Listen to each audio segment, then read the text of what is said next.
Segundo livro das Crônicas Reais, capítulo de número 7. Segundo Crônicas, capítulo de número 7. Eu gostaria de ler o versículo de número 13. E a Bíblia assim registra, o texto está na sua tela. Se eu cerrar os céus, de modo que não haja chuva, ou se eu ordenar aos gafanhotos que consumam a terra, ou se enviar a peste entre o meu povo. Oremos.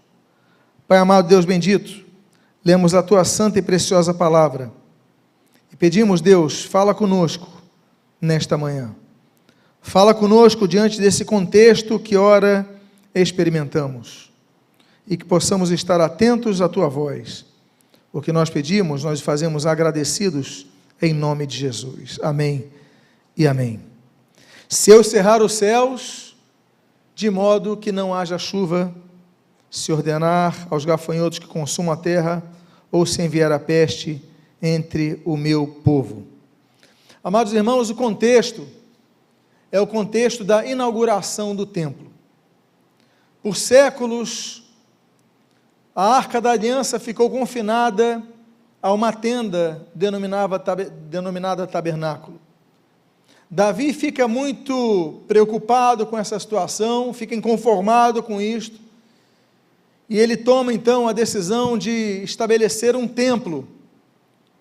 E ali, meus amados irmãos, quando ele levanta esse templo, é um homem que tem as suas mãos sujas por sangue, então ele dá instruções ao seu filho Salomão.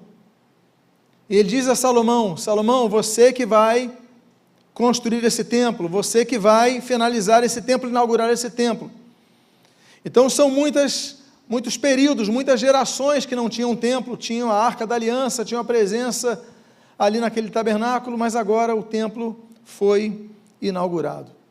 E na inauguração, no capítulo 6, o capítulo que antecede esse capítulo que nós lemos, Salomão faz um discurso ao povo, Salomão ora ao Senhor e pede a ele a sua direção. E nós temos então, nesse texto, um detalhe.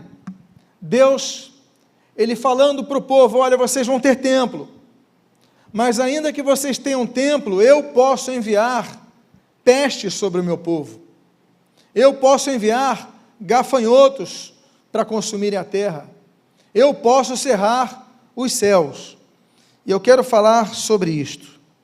Em primeiro lugar, eu quero dizer aos irmãos que quando Deus prospera uma nação, uma família, uma região, todos os que estão inseridos nela se beneficiam. O Senhor Jesus fala sobre isso.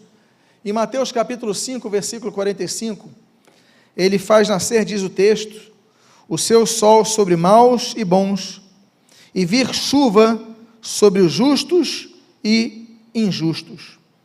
Amados irmãos, nós vemos isso acontecendo em vários episódios da Bíblia. A família de Noé, ela é salva, porque estava inserido no contexto do justo Noé, da justiça de Noé, da fé de Noé.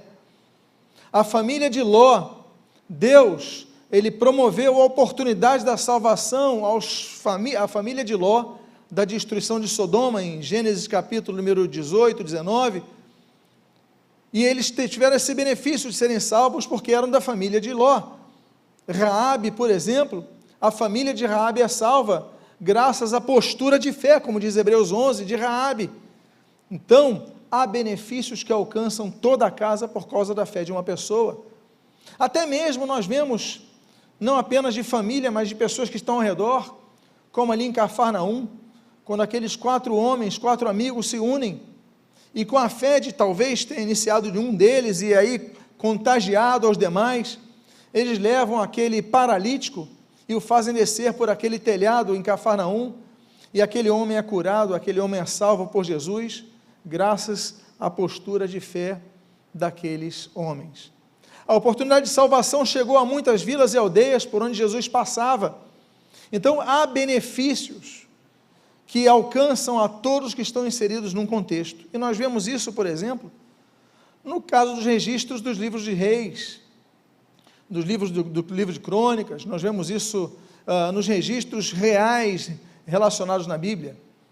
O que nós temos, amados irmãos, é que muitas vezes Deus abençoa o povo e prospera o povo graças à fidelidade de um rei.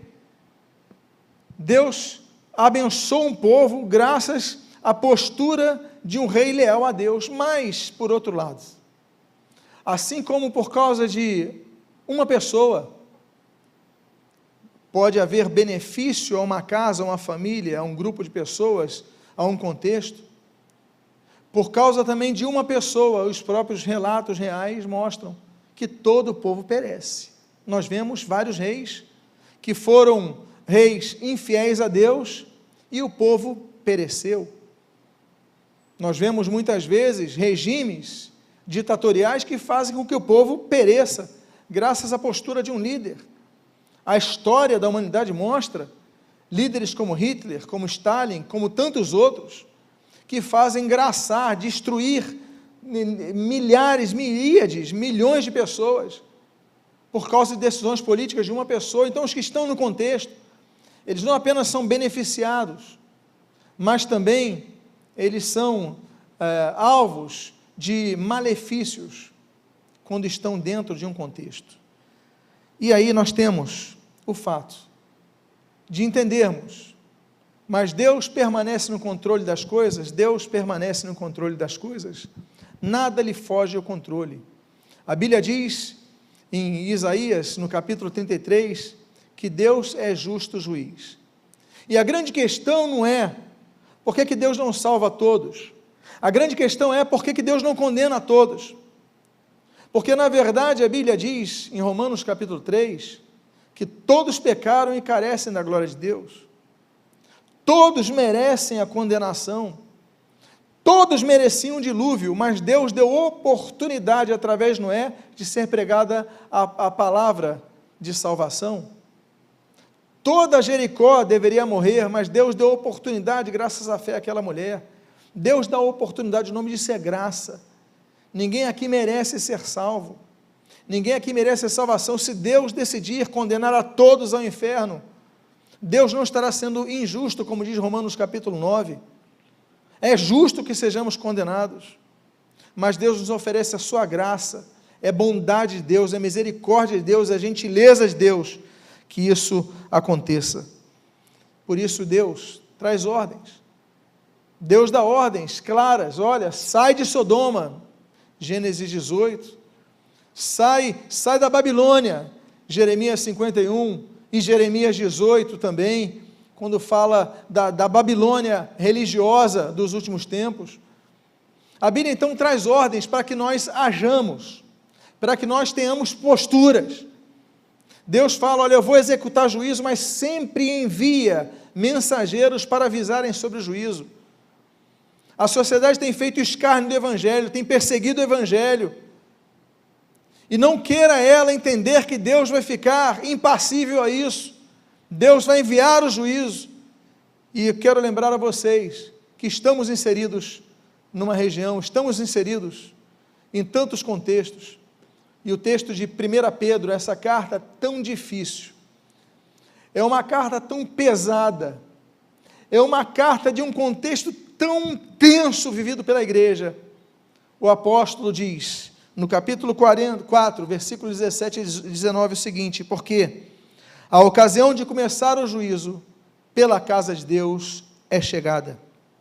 Ora, se primeiro vem a nós, qual será o fim daqueles que não obedecem ao Evangelho de Deus? E se é com dificuldade que o justo é salvo, onde vai comparecer o ímpio, sim, o pecador? Por isso, também os que sofrem segundo a vontade de Deus, encomendem a sua alma ao fiel Criador, na prática do bem. Amados irmãos, Deus enviou vários dilúvios sobre a humanidade. Dilúvios esses que, por vezes, isentava o povo de Deus, mas por vezes incluía o povo de Deus. Mas sempre Deus anunciou o envio dos seus juízos. Nós temos, por exemplo, o juízo divino sobre Sodoma e Gomorra, Gênesis capítulo 19. Nós temos, por exemplo, o juízo divino sobre o Egito, Êxodo capítulo número 7. Nós temos, por exemplo, os juízos de Deus sobre Nadab e Abiú, em Números capítulo 10, em Levítico capítulo 10. Nós temos Números capítulo 14, o juízo divino sobre todos os israelitas que saíram do Egito, que tinham mais de 21 anos de idade, com exceção de Josué e Calebe. Nós temos em Números capítulo 16, um outro juízo sobre Coré e a sua casa. A sua família foi envolvida nisso, e abriu-se a terra e os consumiu. Nós temos um juízo sobre o povo de Deus, em Números capítulo 21, quando a Bíblia diz que Deus enviou serpentes abrasadoras. A Bíblia diz que Deus enviou o juízo sobre Israel para levá-lo cativo, era o povo de Deus, e o povo foi levado cativo. Gerações passaram sofrimentos por causa dos juízos de Deus, que incluíam o povo de Deus. Deus é um Deus que envia seus juízos. Muitas vezes queremos um evangelho que corta tudo que trate dos juízos de Deus, da execução da sua justiça, e queremos apenas as partes que nos interessam, mas temos que ler a palavra de Deus como um todo, a mensagem completa. E a Bíblia então começa a declarar sobre os juízos de Deus, sobre a sociedade, juízo este que inclui o seu povo. Nós lemos ali em 1 Pedro, que o juízo começa pela casa de Deus. Deus não poupa a sua casa do juízo. Deus não poupou muitos cristãos, milhares de cristãos foram mortos nas arenas, milhares de cristãos foram mortos, foram perseguidos, foram martirizados, como o nosso próprio Senhor Jesus Cristo, como a maioria dos discípulos, que foram mortos, martirizados pela sua fé. Então Pedro alerta, olha, nós devemos estar atentos, é para a nossa alma. Paulo alerta, nós devemos estar atentos para a nossa alma, o que nós temos que fazer é cumprir a vontade de Deus. Mas Deus, Ele inclui o povo, e não pense você que o povo não está incluído no seu juízo. O texto, ele começa dizendo o seguinte, olha, se eu cerrar os céus, de modo que não haja chuva. A Bíblia fala sobre várias secas, são registradas na Bíblia. José, no Egito, ele profetiza sobre a seca, 7 anos de seca, ali em Gênesis capítulo 41. Nós temos, por exemplo, a seca que foi anunciada por Elias ao rei Acabe, 1 Reis capítulo 18, seca esta, que já durava 6 meses, vai durar mais 3 anos, vai ser uma seca de 3 anos e meio sobre a terra, e foi então ali profetizada por Elias. Em 2 Reis capítulo 4, nós temos mais uma seca, que é a seca que vivenciou Eliseu e os filhos dos profetas. Nós temos a seca, por exemplo, que foi vivenciado ali por Neemias em Jerusalém, durante a construção de Jerusalém. Nós temos a seca que foi anunciada por Jeremias, olha, eles vão nas cisternas e não conseguem encontrar água. Há várias secas que nós vemos na Bíblia registradas, e muitas delas não são apenas fatores climáticos, porque sim, o que nós na humanidade temos feito traz consequências naturalmente à terra, mas há muitas secas que são intervenções divinas, como o juízo sobre a terra, como esse texto diz, se eu cerrar os céus. Estamos naquela época uma sociedade muito dependente da agropecuária. A manufatura era pequena, a indústria era uma indústria mormente bélica ou de fazer vestimentas, praticamente isso. Não temos como hoje o desenvolvimento da sociedade, muito era agropecuária, a maioria da população vivia nos campos. Uma seca fazia com que, por exemplo, um povo todo podia ter que migrar a outra região, como nós vemos no registro da própria família de José. A seca fazia as migrações acontecerem, levava morte, levava doenças, falta de água. E Deus fala, olha, se eu cerrar os céus, de modo que não haja chuva, Deus está falando isso para o povo dele. Deus envia o seu povo, muitas vezes, para o deserto. Deuteronômio capítulo 8 diz, olha, eu vou levar o meu povo para o deserto. É Deus que nos direciona muitas vezes para o deserto. Por quê? Porque ali nós vamos ver, nós vamos ser testados se nós amamos verdadeiramente a Deus. Quando Jesus é levado para o deserto, naquele registro de Mateus capítulo 4, Lucas capítulo 4 também, A Bíblia diz que ele foi conduzido ao deserto pelo Espírito Santo, ou seja, Jesus foi levado pelo Espírito Santo ao deserto. Então não pense você que nós não podemos ser levados para o deserto, porque somos filhos de Deus, somos povo de Deus. Não, Deus pode levar o seu povo ao deserto, e pode nos levar por tempos que nós não esperamos. O povo de Israel não ficou uma semana, não ficou um mês numa linha reta conduzindo a terra prometida, não, ficou 40 anos ali, mais do que pretendiam, mais do que esperavam, mais do que desejavam. Eu quero dizer a vocês, irmãos, que Jesus falou quando estava ali no deserto, quando Jesus ali falou a Satanás no final dos 40 dias, ele é tentado em 3 aspectos. Num deles, ele fala o seguinte: olha, Satanás, e ele usa o texto de Hebreus capítulo 9, nem só de pão viverá homem, mas de toda a palavra que procede da boca de Deus. A nossa dependência está em Deus, a nossa dependência está nas mãos de Deus. Nós temos que entender isso, nós temos que confiar no Senhor, que muitas vezes Ele vai cerrar os céus, e o povo de Deus vai estar no meio desse juízo. E a Bíblia diz então, a Bíblia diz, o texto não está aí, eu pulei, mas a Bíblia diz: se ordenar aos gafanhotos que consumam a terra. Amados irmãos, o gafanhoto é um inseto que pesa 3,5 gramas. Mas onde está a força dele? Está em alguns aspectos.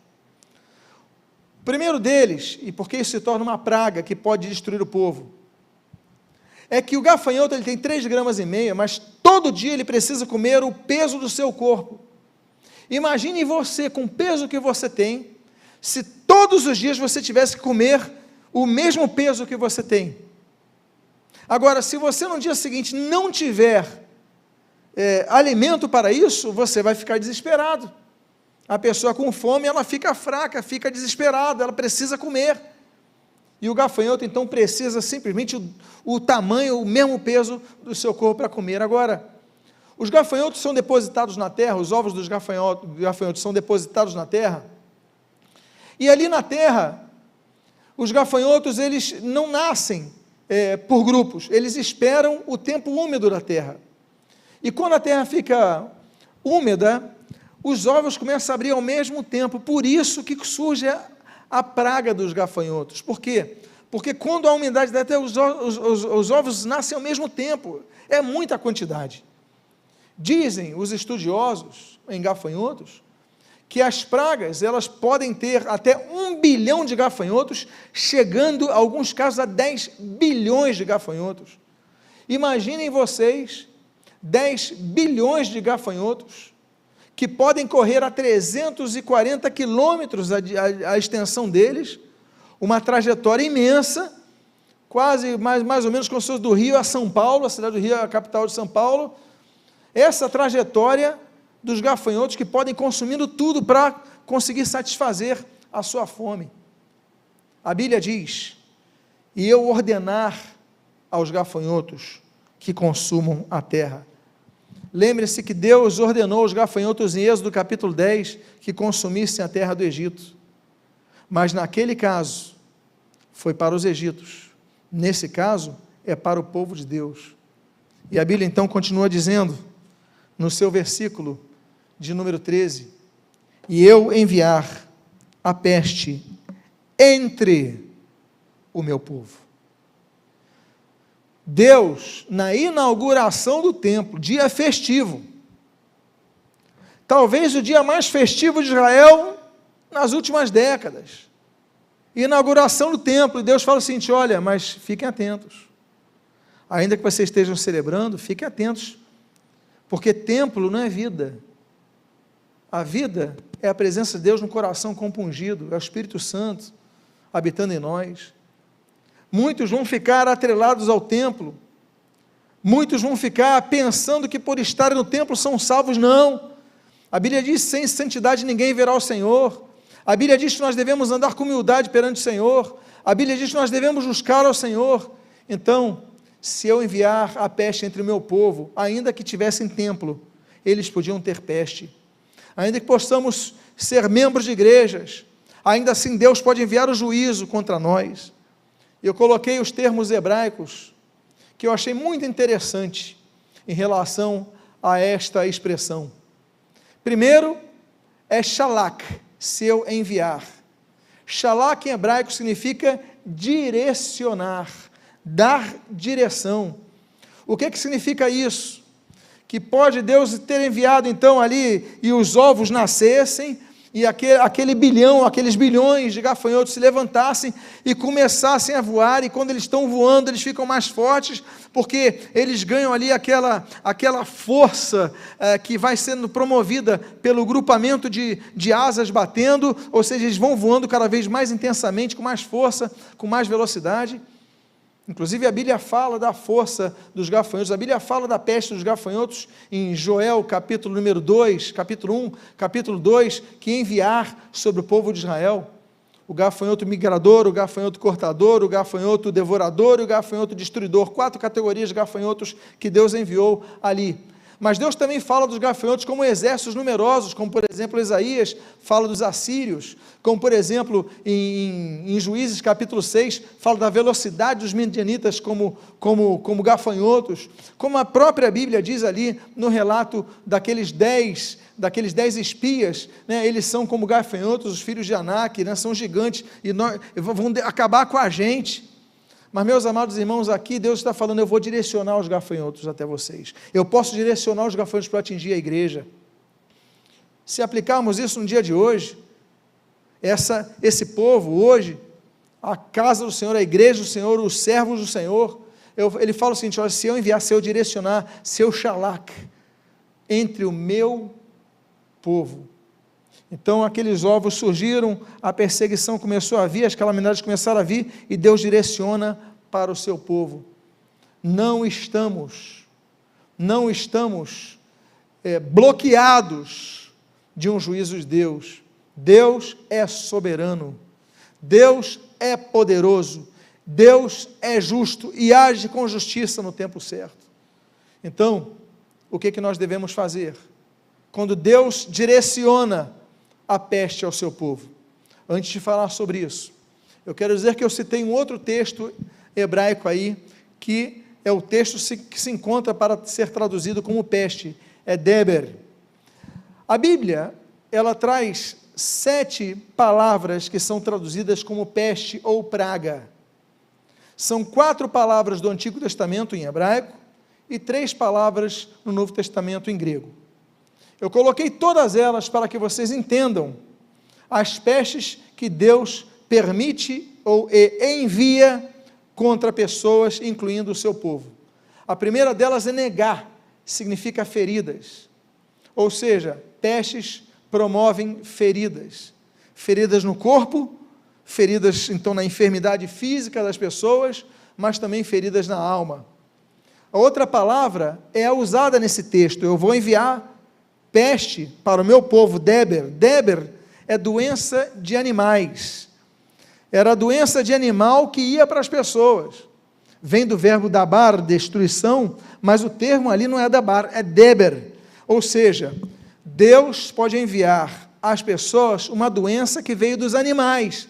E é o que diz o texto de Crônicas, segundo Crônicas capítulo 6. Olha, eu vou enviar doença dos animais contra o meu povo. Então o texto está muito claro a respeito da origem desse tipo de doença que pode vir. O outro texto hebraico é makar, que significa castigo. O povo errou, o povo falhou, o povo se voltou a outros deuses, o povo abandonou a Deus, então Deus envia castigo. O outro texto é magepá. Magepá é uma das palavras mais pesadas do hebraico, que significa golpe fatal ou massacre. Alguém que é massacrado, não é uma morte natural, não é uma morte que a pessoa tem não, ela é massacrada, é quando há muita violência envolvida. É como se você fosse realmente sendo mordido por um animal, como se você padecesse por uma dor muito intensa que você vai sendo massacrado. Há pragas, que são magepaim.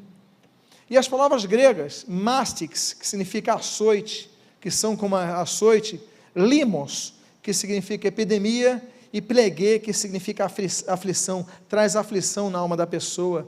traz esse sofrimento interno, traz esse desespero, traz essa angústia à pessoa. Note vocês que são 7 termos que a Bíblia traduz ao português como praga ou peste, estas sendo permitidas ou direcionadas por Deus. Por que Deus permite isso? Isso pode ser a vontade de Deus? Por que Deus teria essa vontade?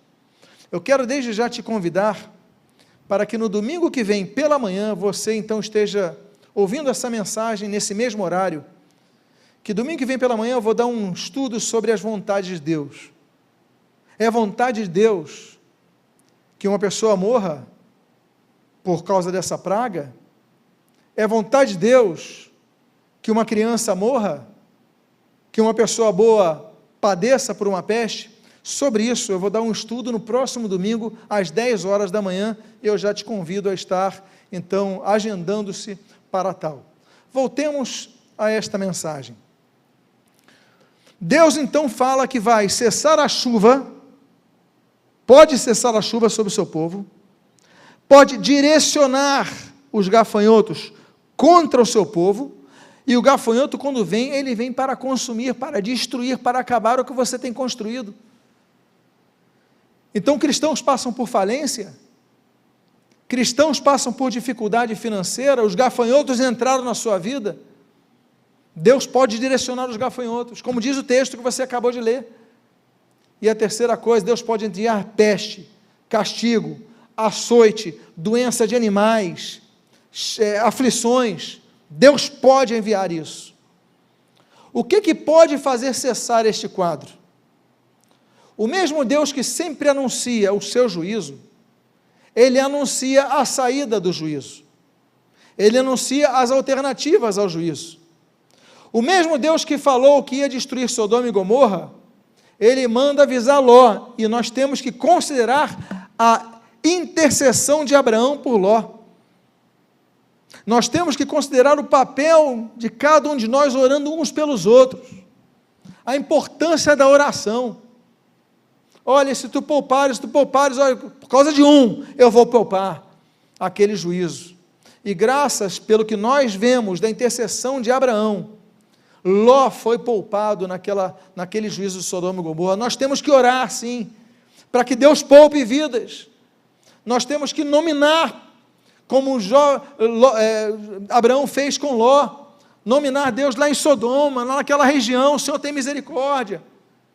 E Deus então pega o justo daquela região e preserva e manda seus anjos para anunciarem ali a libertação. O mesmo Deus que traz juízo sobre a terra do dilúvio, é o mesmo Deus que levanta o Noé, o justo na terra, e fala: olha, vai haver juízo, entre na arca, e Deus ainda manda construir a arca, para que as pessoas se salvassem. Então Deus envia o juízo, sim, mas Deus dá a oportunidade de arrependimento, Deus dá a oportunidade de salvação. A Bíblia diz, talvez num dos textos mais conhecidos por toda a cristandade, que João 3,16, porque de tal maneira amou Deus ao mundo, mas ele fala o seguinte: olha, quem nele crê, ele não vai ser julgado, mas quem nele não crê, já está julgado, já está condenado. O que nos livra é a oportunidade graciosa de Deus, é quando Deus nos envia o oferecimento da sua graça. Olha, vai vir juízo, mas eu ofereço a minha graça. Nesse texto nós vemos isso. Deus fala: eu posso enviar contra vocês a seca, eu posso enviar contra vocês os gafanhotos, eu posso enviar contra vocês a peste. Agora, o que vocês têm que fazer? E a reação começa quando a Bíblia diz: se o meu povo, que se chama pelo meu nome, se o meu povo, que se chama pelo meu nome. Eu começo destacando, e eu coloquei uma letra maior, meu povo. Ele não está falando dos outros, ele não está falando dos que não pertencem a Deus, ele está falando meu povo. Ele falou se o meu povo, esse se é condicional. Se o meu povo. Aí nós pensamos: eu sou povo de Deus, eu tenho vantagem. Sim, nós temos vantagem. mas essa vantagem não nos é garantida automaticamente, porque depende do ser, das posturas desse povo. A Bíblia diz no Salmo 81, olha, esse povo, o meu povo não quis me ouvir, ele falou, meu povo não quis me ouvir. Deus fala, em Isaías, capítulo 1, olha, o meu povo não entende. Ele fala, em Isaías capítulo 5, o meu povo será levado cativo. É por isso que ele fala em Amós capítulo 7, vai e profetiza ao meu povo. O povo dele tem que ouvir. É preciso que a igreja ouça o que Deus está falando nesses tempos. Porque Deus está falando, Deus está gritando para o povo ouvir. Ouçam! Porque nós estamos talvez surdos, como o meu povo, diz o Senhor de Isaías 1, ou do Salmo 81. Mas olha, o meu povo tem que ouvir. Se o meu povo, por isso que a Bíblia diz, quanto às promessas de Israel, Romanos capítulo 9, olha, e o que não era meu povo, passou a ser o meu povo. Há promessas que Deus deu ao povo, e muitos do povo não vivenciam. Deus prometeu ao meu povo, que seriam libertos do Egito e entrariam na terra prometida. E daquele que era o meu povo, porque lá em Êxodo capítulo 2, capítulo 3, ele fala para Moisés naquela sarça ardente, olha, eu ouvi o clamor do meu povo. Ele fala essa expressão. Só que esse meu povo, que Deus libertou do Egito, só 2 com mais de 21 anos de idade entraram na terra prometida. E os outros não tinham promessa? Eles tinham promessa na terra prometida, mas não entraram na terra prometida. Por quê? Por causa do ser. Porque não fizeram o que Deus lhe ordenara.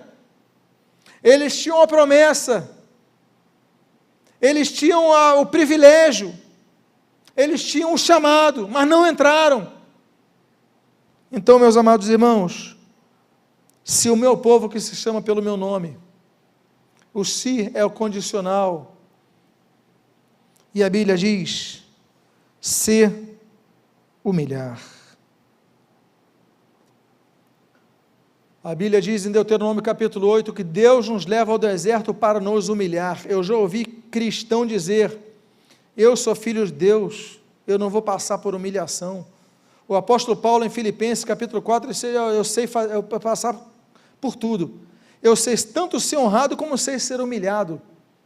A humilhação faz parte do processo do amadurecimento cristão, da formação do caráter cristão. Eu falei aqui de Deuteronômio capítulo 8, Deus nos leva ao deserto para nos humilhar, o texto é claro. Deus humilha? Sim, Deus humilha. Deus permite humilhação? Sim, Deus permite humilhação. Agora, o que nós vamos fazer com isso? Nós devemos nos humilhar e buscar ao Senhor. A profetisa Ulda, segundo Crônicas capítulo 34, ela vai falar para o rei Josias o seguinte, olha, porque te humilhastes, o Senhor te ouviu.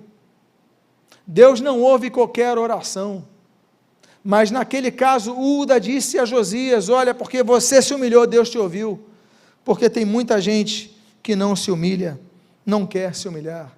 E aí nos lembramos do que o Senhor Jesus falou em Mateus 23, você, aquele a quem mesmo se exaltar, esse será humilhado, mas aquele que se humilhar, for humilhado, ele será exaltado. O Senhor Jesus falou uma bem-aventurança ali no monte das bem-aventuranças, como nós conhecemos hoje, no Sermão do Monte, bem-aventurados os humildes, porque deles é o reino dos céus.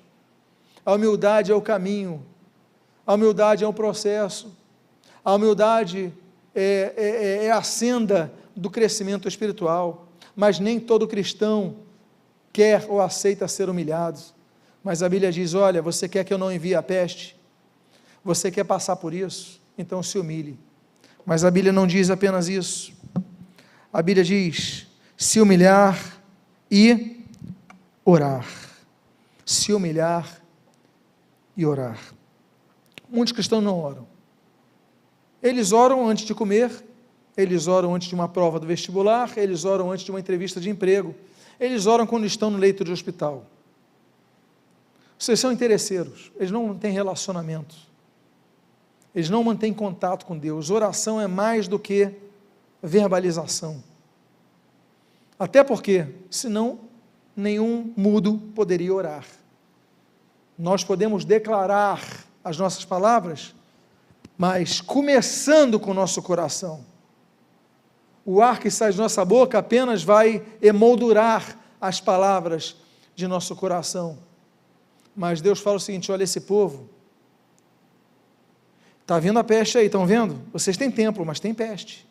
Então presta atenção, vocês têm que se humilhar, mas vocês têm que orar, tem que passar a orar, a conversar com Deus, a falar com Deus. Meus amados irmãos, orar é algo muito mais sério do que apenas uma comunicação, porque Deus não ouve todas as orações.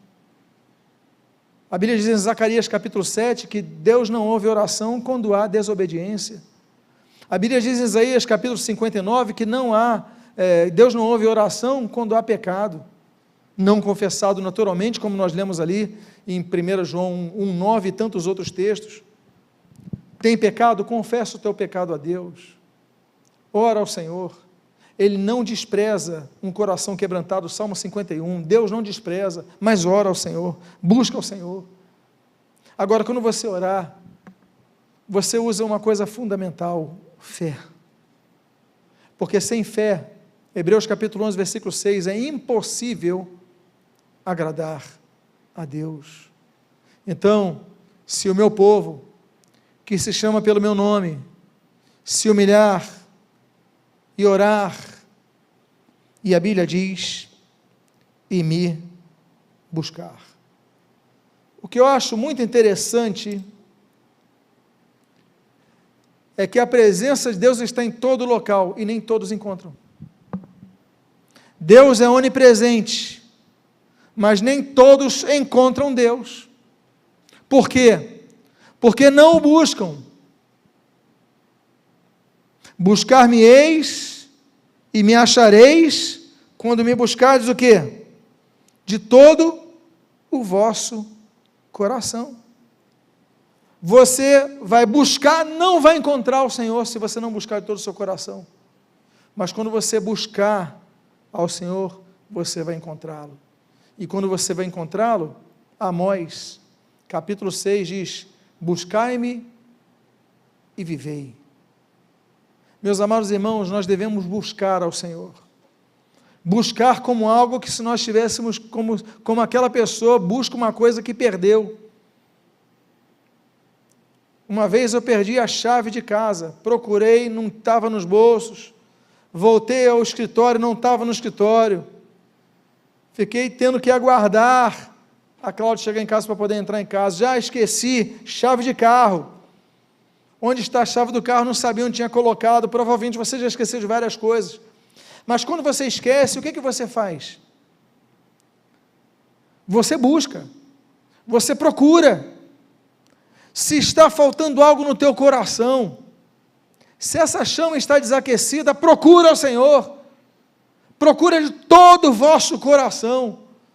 Ele fala, olha, a peste está por vir, vai chegar ao meu povo, pode ter templo, pode estar sem templo, a peste chega. Agora, se você me buscar, Deus quer que você busque ao Senhor, buscar e viver. Meus amados irmãos, humilhar e orar e me buscar, mas Deus ainda traz uma outra obrigação.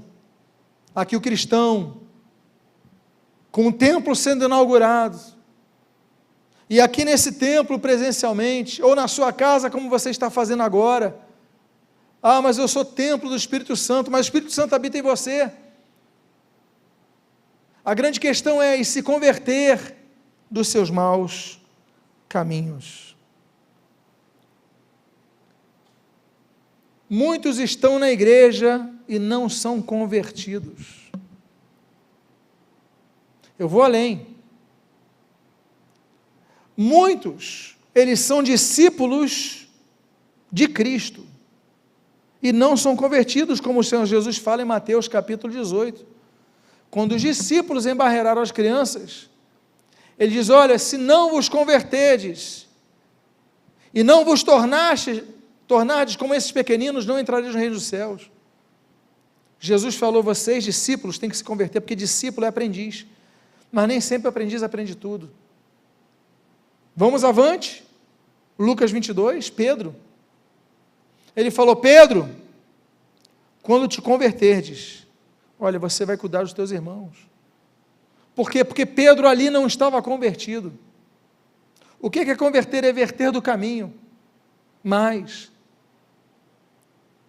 a Bíblia diz, o Senhor Jesus fala: louco, essa noite pedirão a tua alma. O que darias em troca da tua alma? Você pode converter o mundo inteiro, mas perder a sua própria alma. Evangelistas precisam se converter. Mas, Senhor, todos os que se dizem servos de Cristo precisam se converter. A Bíblia diz, Mateus capítulo 7, olha, em teu nome eu preguei, em teu nome eu curei, em teu nome eu expulsei demônios. E o Senhor Jesus fala: apartai-vos de mim, não vos conheço. Por quê? Porque não buscavam. Por quê? Porque não oravam. Por quê? Porque não se converteram aos seus maus caminhos. Está fazendo algo errado, deixa de fazer. É o que Jesus falou para aquela mulher que estava a ser apedrejada: vai e não peques mais. Mas o problema é que nós não queremos nos converter, queremos estar na igreja, queremos dizer-nos cristãos, ouvindo a mensagem na casa. A pessoa diz: sou cristão porque ouvi a mensagem. A praga vem. Deus fala sobre isso no texto de 2 Crônicas 7, 13, ele fala claramente. Mas vocês têm uma alternativa. Vocês têm alternativa, se vocês orarem. Vocês estão dizendo são meu povo, então tá bom. Que eu possa ver isso através do vosso entendimento, que vocês podem passar por humilhação, que eu levo ao deserto, que vocês possam orar, que vocês possam me buscar, que vocês possam se converter dos vossos maus caminhos. E aí nós temos a grande palavra. Eu sei que muitas palavras que virão para finalizar esse versículo são belíssimas, mas tem um ponto, numa parábola crescente e decrescente, tem um ponto que significa o ponto de mudança, o ponto da guinada. Há uma mudança, e essa mudança está na palavra então. Quando nós ouvimos a palavra então, nosso coração se aquece de esperança, porque ele fala: olha, eu vou cessar as chuvas, eu vou enviar os gafanhotos, eu vou enviar a praga, mas se vocês se humilharem, orarem, me buscarem, se converterem de vossos maus caminhos, então, agora começa o então. O então muda tudo. Deus diz então, e nos lembramos quando Deus fala então, quando Deus, Êxodo capítulo 10, então fez soprar um vento oriental e tudo muda. Joel capítulo 1, então Deus interferiu e mudou aquela praga do seu povo. O então é fundamental. E o que Deus fará? Então, a primeira coisa, eu ouvirei dos céus. Volto a dizer aos irmãos, Deus não ouve todas as orações. A iniquidade, Salmo 66, Deus não ouve. A desobediência, Zacarias 7, Deus não ouve. A pecado, Isaías 59, Deus não ouve. Mas tem uma oração que Deus ouve. A oração que Deus ouve é a do Salmo 51. Um espírito quebrantado, um coração compungido. Olha, esse daí eu não vou desprezar, não desprezarei. Deus ouve o coração quando é o coração quebrantado. É um coração que tem a sinceridade em dizer: Deus, me perdoa, eu quero fazer a tua vontade. Quem aqui não errou? Quem aí na sua casa não errou? A Bíblia diz em Romanos 3, 23, claramente: meus amados, todos erraram, todos pecaram, carecem da glória de Deus. O que Deus espera de nós? Uma ação, para não continuar fazendo isso. E ele diz: olha, quando vocês se converterem dos vossos maus caminhos, eu ouvirei dos céus. E ele vai para a penúltima Penúltima palavra que eu gostaria de mencionar nesta mensagem: e perdoarei os seus pecados. O pecado é uma ficha anotada, como se fosse uma folha, um arquivo, o nome que você queira dar, com vários registros. Só que, quando nós confessamos nossos pecados a Deus, 1 João 1,9 diz: se confessarmos nossos pecados a Deus, Ele é fiel e justo para nos perdoar os pecados e nos purificar de toda impureza. Deus pega aquilo e Ele nos imputa a justiça, nos justifica. Ele pega toda aquela folha com aquelas, e Ele rasga, e Ele joga no fundo do mar, como diz Miqueias. Ou seja, Deus perdoa completamente os nossos pecados. O que Ele diz? Vai, não peques mais. Agora, quando nós agimos, Ele vai perdoar nossos pecados. E uma das coisas mais belas, com a qual eu vou encerrar: Ele nos ouve, Ele nos perdoa, mas o texto finaliza dizendo: e sararei a sua terra. Devemos buscar ao Senhor a sua intervenção, para que dentre o seu juízo, Ele nos sare. Eu sei que o tempo de cada um nesta terra está definido. O livro de Jó diz que ninguém pode acrescentar um dia na sua existência. Deus pode fazê-lo? Pode, como fez, por exemplo, em Isaías 38, com o rei Ezequias, acrescentando-lhe 15 dias. Não lhe acrescentou 16 anos, lhe acrescentou 15 anos. Deus pode ressuscitar, como fez a Lázaro e a tantos outros, mas voltar a morrer. Todos nós temos um tempo definido nessa terra. Agora, nós podemos pedir, como Ezequias fez: Senhor, me perdoa, me humilhe diante de Ti, e Deus pode sarar a sua terra. Eu queria fazer um convite a você, que está em casa, a você que puder ficar de pé.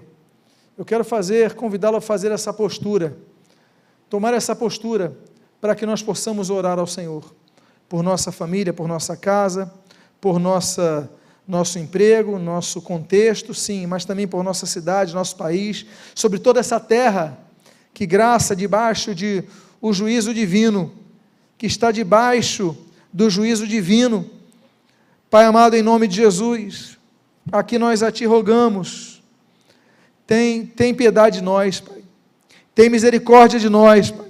A Ti nós clamamos por nossa família, por nossas vidas, por nosso emprego, nossas igrejas, nossos irmãos. A Ti nós clamamos, Pai, por nossa cidade, por nossa nação. Nós a Ti clamamos por toda a terra, Pai, que está debaixo desse juízo. Tem misericórdia, intervém, sara a nossa terra, Pai. Sara a nossa terra, Deus. Tem misericórdia de nós, que o Teu povo, Pai, ele possa Te buscar mais nesse período, Senhor. Ele possa buscar mais na Tua palavra, ele possa buscar mais com o coração compungido, Senhor. Que ele possa Te buscar mais, Pai. Ele não fique apenas condicionado às pregações de domingo de manhã, domingo à noite, terça, quarta, quinta, seja lá o dia que for, mas a todo momento ele esteja atento, Te buscando, Senhor. Tem misericórdia, Pai. Abençoa o Teu povo, Senhor. Nos livra dessa praga, desse mal, dessa peste, do Deber, Pai. De outros termos que aqui foram colocados.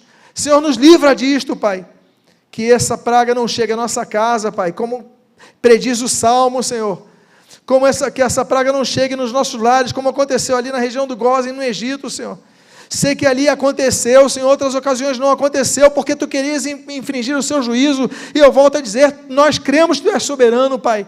Mas o que nós pedimos é misericórdia. O que nós pedimos é a Tua graciosa misericórdia, Pai. Que nós possamos dizer, sim, nós vamos entrar na arca, que Noé está proclamando que entremos. Que nós possamos dizer, sim, nós vamos sair da Babilônia, sim, nós vamos sair de Sodoma, sim, nós vamos sair, Pai. E tenhas misericórdia de nós. Abençoa as nossas vidas. E o que nós pedimos, nós fazemos agradecidos, em nome de Jesus. Amém. E amém. Antes de nós encerrarmos, eu convido a você, ainda que esteja na sua casa, a dar a mão à pessoa que está do seu lado. Vamos encerrar esse culto ao Senhor, ainda que tenha sido nos lares, mas o Espírito Santo está aí, aí é casa do Senhor, aí é templo do Senhor, onde a planta do teu pé pisar, aí é templo do Senhor. Então se una a esse outro templo agora, dê as mãos para ele. Pai amado, agradecidos pela tua palavra, pedimos as tuas misericórdias sobre nós, e agradecemos, Pai, porque o juízo não vem sem antes os teus profetas anunciarem a tua palavra.